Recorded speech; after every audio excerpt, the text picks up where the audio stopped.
At the University of Passau, we have already kind of tradition in researching the entrepreneurial decision-making in a team of founders and how these entrepreneurial teams, together with joiners, come up with novel products and ideas.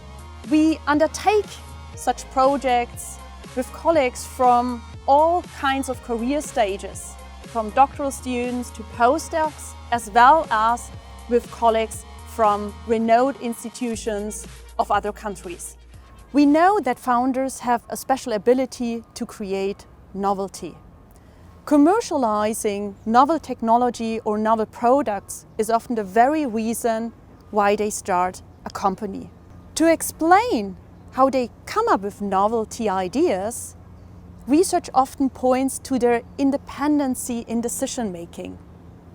Often, however, entrepreneurial decisions are not made by one individual, but by a team of founders.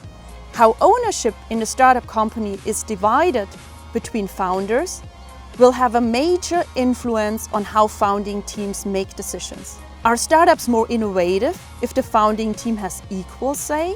Or are they more innovative when one of the founders has the final say in major decisions? Does the ownership distribution influence novelty only when founders are actively involved in new technology development, or do the effects unfold either way?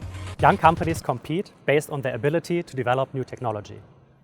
Often, the novelty of their inventions forms the very basis of their business model. A body of work called the judgment-based view places ownership at the cornerstone to explain why and how founders create novelty. Ownership in a company and of its resources enables them to envision and enact their view on how to create value. And in a team of founders, it is not one individual, but all team members who jointly exercise entrepreneurial judgment. Our premise is that a founding team is better equipped to drive innovation when ownership is not split equally among the founders. The more one of the founders is empowered by a higher ownership share, the more that founder can take decisions in situations where the potential for value creation is highly uncertain. Thus, the empowered founder can set the future direction for a company's research and development efforts and resolve otherwise lengthy discussions to reach consensus within the founding team.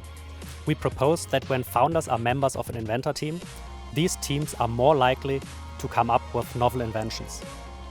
This is true in particular when the founder that is part of the inventor team is the one with a higher ownership share. Founders empowered by ownership have the ability and authority to initiate an experimental strategy with trial and error processes and change direction whenever necessary. Coming up with novel inventions requires such an environment that allows for experimenting with multiple approaches and accepting negative outcomes. To test our theoretical framework, we use a sample of 2,148 German startups. We compiled data on all patents of these startups and data how ownership is divided among their founders. Our outcome variable, recombinatory novelty, is based on the patents filed by these startups. Novelty is measured as the first occurrence of new technological combination on a patent. To calculate our measure, we compared the technological classifications on each patent with all patents registered at the European Patent Office. A major challenge in our empirical analysis is that both the founding team's productivity and the founder's preference to work on a specific inventive project might explain our results rather than our proposed arguments. For instance, founders have considerable discretion to choose the project they like to work on. If these projects are now more novel, then it's rather their choice than the direct participation of the founder that drive our results.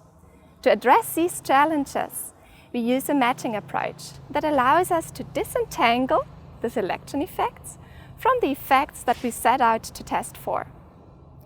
Our empirical analysis suggests that both the unequal ownership split and the direct participation of founders in inventor teams are associated with higher novelty. More specifically, for the direct participation of founders, we find that beyond the characteristics of being an owner, the relative position within the founding team matters. Our study provides novel and important contributions. We extend the entrepreneurial judgment literature by taking the perspective from the focus on the individual entrepreneur to the focus on the entrepreneurial team structure. Our focus on the internal workings of the team show that asymmetry in decision-making power is related to organizational outcomes. Our work provides novel understanding of how the organizational structure of firms is related to their future innovation performance.